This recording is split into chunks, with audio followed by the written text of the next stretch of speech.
Hey everyone, today on People Now, the cast of Glee remembers Naya Rivera after her body is found in a California lake. Mythbusters host Grant Imahara dies suddenly at 49. We'll tell you what we've learned. Also on today's show, super intense and we're ever evolving, things change. Celebrity trainer Bob Harper opens up to us about his identity crisis after his near-fatal heart attack, his big advice for other survivors, and how he and his fiance are getting along while staying home. Plus, women make this genre feel fresh. Charlize Theron is talking all about her new hard-hitting movie, The Old Guard, and reveals why she thinks women are refreshing the action movie genre. Plus, we are celebrating 1,500 episodes of People Now with some of our favorite flubs. Anyway, when Phoebe sees Monica, oh, dang it! Oh! All that and more today on People Now. Let's go.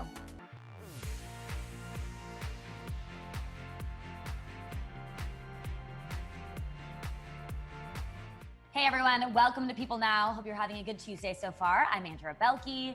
Hey Jeremy, what's up? I know we have Bob Harper on the show today, so give us the tease. Why should we tune in? What's the coolest thing you learned from him? Because Bob Harper is amazing, and he gave me all kinds of advice, including some really cool ways that you can cook cauliflower that you might not have thought about. It was an unexpected thing to come out of the interview, so that's coming up a little bit later. That's my favorite vegetable, so I'm excited. Oh, really? So maybe you won't even be surprised. You probably already know all the ways of cauliflower. Anyway, there's a lot to get to today, including some very serious stories. We begin on a sad note. Here's what you need to know and what's trending. The cast of Glee is paying tribute to Naya Rivera after her body was found in Lake Piru on Monday. Co-star Kevin McHale, who played Artie on the series, tweeted in part, "Naya had such a gigantic presence, a void that will now be felt by all of us." McHale added in another tweet that he believes Glee star Corey Monteith, who died 7 years ago on the same day Rivera was found, helped find her. Leah Michelle also paid tribute to Rivera and Monteith. She shared black and white portraits of the two on her Instagram story. Years before her death, Rivera opened up about her relationship with Michelle in her memoir, Sorry Not Sorry, Dreams, Mistakes, and Growing Up. She said that rumors of a feud between them were blown out of proportion. And in an emotional post on Instagram, Demi Lovato, who guest starred on Glee as Rivera's girlfriend, said that she will always cherish having played opposite Rivera, and she wrote in part, quote, "Your ambition and accomplishments were inspiring to Latina women all over the world." Rivera's body was found 5 days after she went missing during a boating trip at Lake Piru in Ventura County, California, with her 4-year-old son, Josie, who was found safe sleeping in the boat. At a news conference Monday afternoon, Ventura County Sheriff Bill Ayub recounted what Josie told authorities about the tragic accident. He said, quote, "We know from speaking with her son that he and Naya swam in the lake together at some point during their journey. It was during that time that her son described being helped into the boat by Naya, who boosted him onto the deck from behind. He told investigators that he looked back and saw her disappear under the surface of the water." And Ayub added, the idea perhaps being that the boat started drifting, it was unanchored, and that she mustered enough energy to get her son back onto the boat, but not enough to save herself. The sheriff added that there is no evidence of foul play or suicide. Lake Piru has been the site of several drownings over the years, and the actress's disappearance has prompted a petition calling for signs warning swimmers of its dangerous conditions. During the news conference, Sheriff Bill Ayub expressed his condolences to the actress's loved ones. He said in part, "Our hearts also go out to Naya's many friends and fans who have been holding out hope for the best over the last few days." And more sad news today. Grant Imahara, a former co-host of Discovery's Mythbusters and White Rabbit Project on Netflix, died suddenly at the age of 49. According to The Hollywood Reporter, Imahara died following a brain aneurysm. A rep for the Discovery Network confirmed his death in a statement to the outlet on Monday. They said, "We are heartbroken to hear this sad news about Grant. He was an important part of our Discovery family and a really wonderful man." Imahara joined Mythbusters in season 3, leaving the show in 2014 along with his fellow co-hosts Carrie Byron and Tori Boehlke. Later, the trio teamed up again to host Netflix's 2016 show White Rabbit Project, which ran for 1 season. Imahara was previously an engineer at the THX division of Lucasfilm before moving on to Lucasfilm's Industrial Light and Magic. There, he worked on films like The Lost World, Jurassic Park, all 3 Star Wars prequels, and both sequels to The Matrix. His former co-hosts Byron, Boehlke, and Adam Savage reacted to the heartbreaking news on Twitter. Savage writing in part, "I'm at a loss. Grant was a truly brilliant engineer, artist, and performer, but also just a generous, easygoing, and gentle person. I'll miss my friend." Boehlke tweeted, "I just cannot believe it. I don't even know what to say. My heart is broken." And Byron wrote, "We had so many adventures. You taught me so much." She posted a follow-up tweet featuring a series of photos of Imahara having fun behind the scenes on set. And in that caption, she wrote, heartbroken and in shock tonight. We were just talking on the phone. This isn't real. Yeah, really beautiful tributes there. Our thoughts go out to his family and friends during this very difficult time. Jimmy Fallon is bringing a little bit of normalcy back to late night television. After months of working and filming his show from home, the host of The Tonight Show returned to his studio at 30 Rockefeller Plaza on Monday. He explained that everyone in the studio tested negative for COVID-19. All crew members are wearing masks and face shields, and everyone on set is observing social distancing. There was also no studio audience for that taping. To kick off the episode, Fallon delivered an emotional and optimistic opening monologue, thanking everyone who helped get New York City back to a safer place amid the coronavirus pandemic, while he also acknowledged how hard it is to watch other parts of the country continue their difficult battle. Watch this. And to all the states going through the tough parts right now, our friends in Florida, Arizona, Texas, California, all over the South, I know how hard it is, and I'm not going to lie to you, it's rough. But I guess I'm here to show you that there is a light at the end of the tunnel if we all do our part to keep each other safe. I don't know if anyone else feels this way, but normalcy, any type of normalcy, feels great. So hopefully we can put a smile on your face for an hour every night and let you sit back and relax while we try to bring you just a little bit of normal.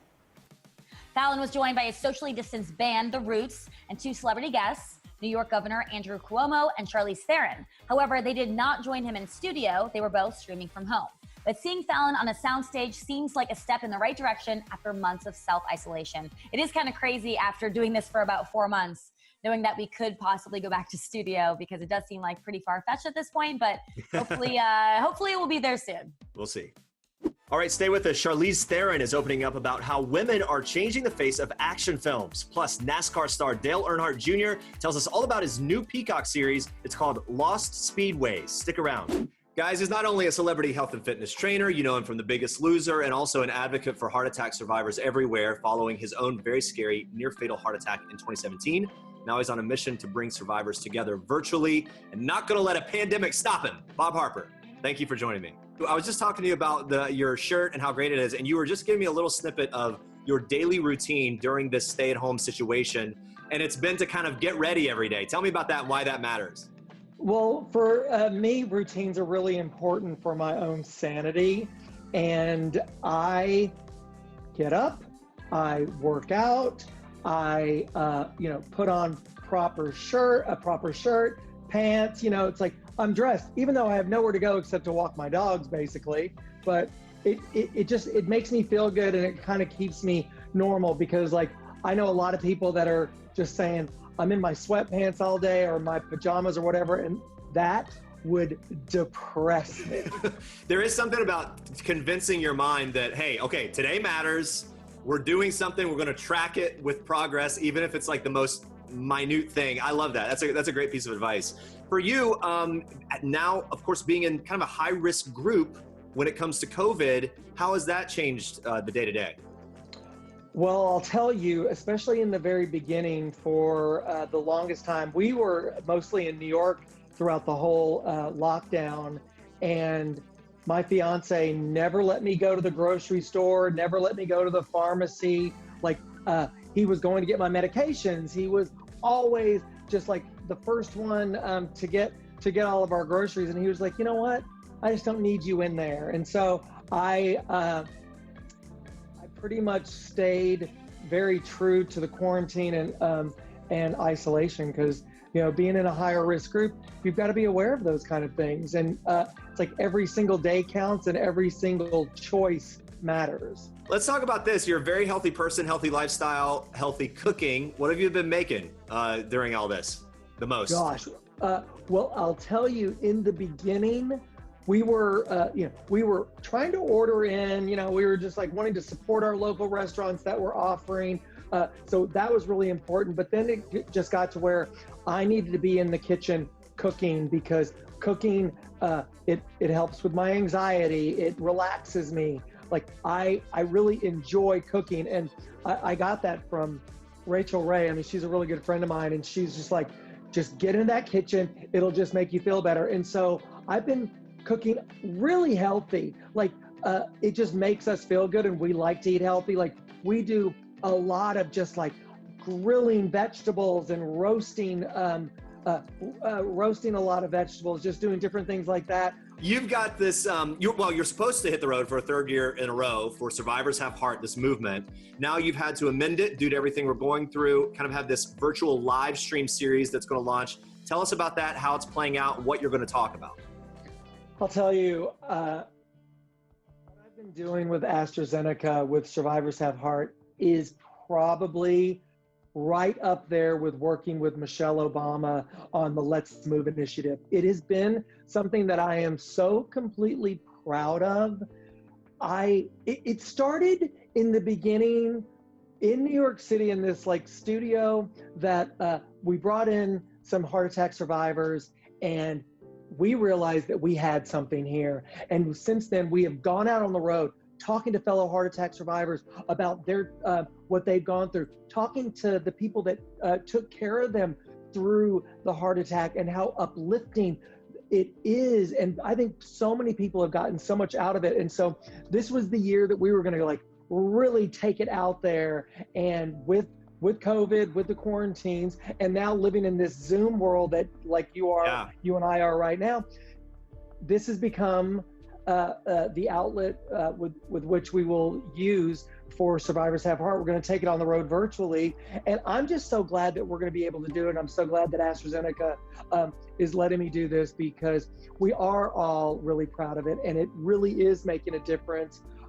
for so many people. And, you know, I actually think that this whole Zoom thing in the beginning was awkward and kind of stumbling, but now we've all become so comfortable with it, and it's been normalized. So I think that we're going to get a lot out of it. If you could kind of break down some of the tips that you give maybe for during this Survivors Have Heart, and maybe just in general, if you had like top couple mental health tips, what would you say? What do you suggest to people? What do you do yourself?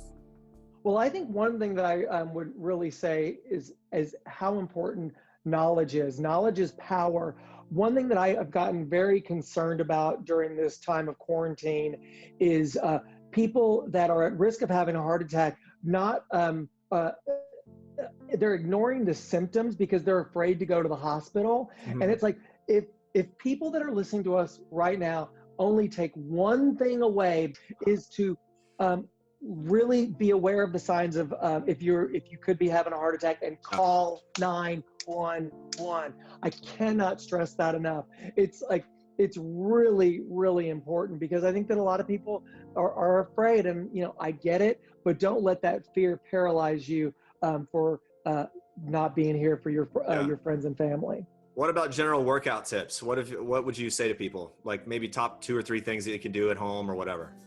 I mean, I think that the fitness industry is going to change because of this, because I was a person that, as much as I've been in the fitness business for such a long time, and I have never liked to work out at home. This quarantine has forced us all to work out at home, be more simplistic in the way that we work out, and we don't need all the bells and whistles of getting your heart rate up and finding a way to work out. It's like, it's getting moving again, and it's like relying on, like, you know, one pair of dumbbells in your house or your apartment can go a long way, but also utilizing all the different apps that are out there, different outlets for working out, because it's really important. And I would really stress, and I know we've talked about this before, is set that routine up. Like, if you are a person that loves to go to the gym and now you're not able to go to the gym, it's like, you can still do this. Find a way that you put in your schedule. If it's 30 minutes, just adhere to your schedule. And if you do that, you're gonna feel better in the long run. Hey, just talking about you specifically, obviously fans know, and many people are aware that you've been open about the heart attack that you had in 2017, and that's why we're having this conversation now and what the initiatives that you have going. But from a personal perspective, is there something, or what is sort of like the lasting physical, maybe even like emotional things that you have to grapple with that have possibly, that you know, the journey you've been on that have gotten better, but maybe you're still dealing with? That's a really good question. And it's interesting because I put so much of this information. We have a website called survivorshaveheart.com that you can go on and see not only the stories, but like the personal, I don't want to use the word struggle because it sounds really intense, but it is a struggle. it's been a struggle because you go through something as traumatic as having a heart attack. And, I was so lucky that I survived it. And it's the mental side of it that people tend to kind of not put so much effort in because they're concentrated on your actual physical well-being. Right. And like, I get that. But for me, I had to go through such an identity crisis of like, who am I if I'm not this person that does these crazy workouts that are just super intense? And like, we're ever evolving, things change. And I think that that's okay. And being able to trust your body again, trust your heart again. That's what I had to go through, taking these baby steps toward finding normalcy. I think that we're all looking for, as a heart attack survivor, we're all looking for what that new normal is. And I think people that even have had different traumatic events with themselves, not even a heart attack, can understand that. It's like realizing that, you know what, we can overcome. I'm not going to get paralyzed in the fear of what I've experienced and be able to move forward. And what's so great about Survivors Have Heart is that we're trying to help people along the way, because I am a big believer in helping the people around you, because when you're able to do that, it keeps you on track, and and you're doing something good for humanity. Yeah. Well, I'm glad that you have been able to reestablish your identity in a way that's helping so many other people in very different ways than it was before. It's so important to hear your voice and to get your perspective. Thank you for taking some time today. And guys, for you watching right now, you can learn more about Bob and his story, as well as the Survivors Have Heart movement at survivorshaveheart.com. Check it out. Jimmie Allen's new EP, Betty James, is one he wanted to create his whole life. On the album, Allen collaborates with his childhood musical heroes, Charley Pride and Darius Rucker. He explains to People's writer-reporter Nancy Crew exactly why it was so important for him to record with the two most influential Black country artists in history. It's been a dream of mine since I was a kid to have a song with me, Darius, and Charley, because as a Black guy, being a fan of country music, Charley Pride was the guy, And then I grew up a huge rock fan, and Darius and Hootie and the Blowfish. You got a Black guy in one of the biggest rock bands of all time that's now, one of the biggest country artists. So it was important for me to do something with both of them, and especially Charley before, we don't know how much longer we all have. And, Charley's getting older, don't know how much longer he even wants to sing. Pride, who broke down racial barriers in the white-dominated genre during the civil rights era, reminds Allen of his late father and late grandmother. He says talking to Pride is like talking to a grandpa. Watch this. He tells lots of stories of his career in baseball and his family. We had a long talk at NAMM, too. We just talked about music, talked about Delaware, him playing shows all over the place, just telling me different stories, different artists he's played shows with. It's just cool. It's like talking to a grandpa, He's surely he's given you some advice. Yes. Remember, one of the most important things he told me was, be yourself. He said, don't ever feel like you have to change who you are because of how you look. People might expect you to do something a certain way or sound a certain way. He said, and that doesn't matter who that comes from. Family, friends, people that look like you, people that don't. He said, be true to yourself and you will find your place and people that rally around you and support what you do. Allen met Rucker in 2008, and he was very persistent about making it happen. It was 2008. He played the Grammy Block Party in Nashville, and I wanted to meet him. So after the show, I snuck backstage, knocked on his tour bus, and the dude answered the phone. I was like, hey, is Darius here? He's like, yeah. I said, I don't know him. I just want to meet him. So Darius peeked his head over and said, yeah, come up. So he invited me on his tour bus, hung out, talked for a little bit, took a photo. And then we would, when I would see him, we would talk from time to time. And then just over the course of the years, we started talking on socials. I gave him my phone number and we started talking and just building a relationship over the last couple of years. The three artists recorded their tracks separately before the May 25th death of George Floyd that sparked racial justice protests across the country. Although the song wasn't intended to have a racial theme, Allen says it definitely ties into kind of where we are. Be sure to check out Jimmie Allen's new EP, Betty James. It is out right now. Charlize Theron stars in the new Netflix action film, The Old Guard. Entertainment reporter Rachel Smith chatted with Charlize about how she is changing the face of action films, along with her co-star, Kiki Layne. Take a look. I have the new one. And? I think she has potential. From Mad Max to the Fast and Furious films to Atomic Blonde, you have certainly redefined what it means to be an action star. It is no longer a boys' club, that is for sure. Right? Yeah, that's just, that was a boring binary world that we need to eliminate. Listen, I really love the genre. I really love these films. And so I've been really lucky to have been given opportunities to explore, characters who were just warriors on their own without the necessary, the help or being the sidekick to a guy. And I'm really grateful for those opportunities that were given to me. And I tried to do the best that I possibly could with them. And now being in the position that I am, where I get to produce these films myself, I want to continue pushing the envelope in that storytelling. There's just so much there to explore. And women make this genre feel fresh and exciting. Kiki, you're such an amazing talent yourself. How exciting was it to join this amazing ensemble and not only fight alongside Charlize, but you guys get your own epic battle in a plane, no less. It's just something I'm super grateful for. It's an opportunity for me to, break through boundaries of assumptions of what, actresses that look like me, what we're capable of, and to continue to, try to push for more women starring in these types of films and having these types of roles. Like Charlize said, we aren't just the sidekick, we're not just the love interest. Rachel also got the deets on whether fans will see a sequel to Charlize's Atomic Blonde. Watch. A lot of viewers excited for Atomic Blonde 2. That is happening, right? Yes, we're in development. Thank you guys so much. Congrats. You can catch Charlize Theron and Kiki Layne in The Old Guard. It's streaming now on Netflix.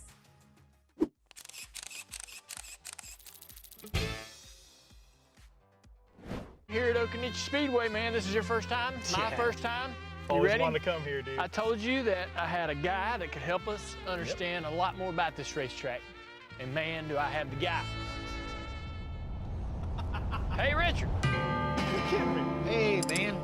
What you got going? What's up, man? We're coming to check He was this saying he had a place out. guy. He wasn't kidding. Nobody has come close to winning as many times as Richard Petty. He has 200 NASCAR victories. 3 of those came in Occoneechee Speedway. But get this, Richard, he hasn't been back to the track since winning the last race here in 1968. That's 52 years ago. NASCAR star Dale Earnhardt Jr. is the host of Lost Speedways. It's a new show launching on NBC's streaming platform Peacock that takes a look at abandoned and forgotten racing tracks. It's a must for racing fans and history buffs alike, and Earnhardt Jr. shared with me exactly why he was interested in this project. Take a look. Remember when they found the Titanic? I do. Remember that? So they were looking for this thing forever. What a crazy mystery that was. And then when they found it, no one could hardly believe it until they took the cameras down there and you're going through the murky water, and all of a sudden this thing appears. To me, it really sparked a curiosity inside me of sunken ships, abandoned things, whether it's amusement parks or anything like. So I started to sort of follow some of these people with the same passion as me that actually would document these abandoned places and abandoned things and just any kind of old history that just kind of was left laying around. I started using Google Maps about probably 12 years ago, looking for old racetracks, and I knew of a few around locally In North Carolina. Yeah, and so I started looking for tracks across the country, and I started to mark this map and document the locations of these racetracks with a Google map. And I got up to around 300 different racetracks over a period of about 5 to 8 years of messing with this map on and off. You know, from my perspective, if I were to walk into one of those spaces, you look around and you can almost hear like the echo of like the roar of the crowd, imagining what it was like in its heyday. And from your perspective, you really know what that's like. And I understand that. So first episode, the Metrolina Speedway, your family has some connection there, right? Yeah, my dad raced there, and I had a pretty good amount of information and understanding of what Dad meant to Metrolina and how much time he had spent there, how many years he'd raced there. I did not know that my grandfather raced there, if at all. I didn't know hardly anything about his connection to the track and never even considered it until we started looking into learning about the track through this television show. NASCAR, it just seems like such a tight-knit community, a real family. Do you think NASCAR is as unified now as it has been in the past? Absolutely, man. I mean, the things that I've seen from the drivers, especially in Talladega, that was a beautiful moment to see the whole sport come together. And I've been real pleased as a member of this sport for decades. I've been real pleased with the way drivers have come together, have joined, the way the executives, our president, the organization body itself has been extremely active in the last several weeks. Has really meant a lot to me, man. It's a totally different vibe than what I could say the sport had maybe 5, 10, and especially 20 years ago. Well, it's great to talk to you. I'm out of time, and congrats on that Hall of Fame induction coming up. Absolutely, man. Thank you. Lost Speedways premieres July 15th on Peacock. Check it out. All right, guys, very special day today. Guess what? This is our 1,500th episode. Isn't that incredible? I mean, it's been such a journey to make 1,500 episodes of People Now. So many memories, Andrea. I mean, obviously, all the celebrities that have come through, the many animals we've met. I became best friends with a random penguin once. I was going to say, the animals have been such a delight. Every time we have puppies, snakes. We've had snakes. Obviously, the award shows are really fun. I mean, there's been so many incredible memories, and that's a lot of shows that we've done. Yeah. Sadly, we're not able to celebrate with our team like we normally would because we're all working from home, but we put together a little blooper reel of some of our sillier moments. So let's watch this. Hey guys, I'm Jeremy Parsons. And I'm Andrea Boehlke. Oh my God. Whoa. Where's the feather flock together? Anyway, when Phoebe sees Monica, oh, dang it. Oh, oh that hurt. Oh. Do a full 180, baby. Let's go. Here we go.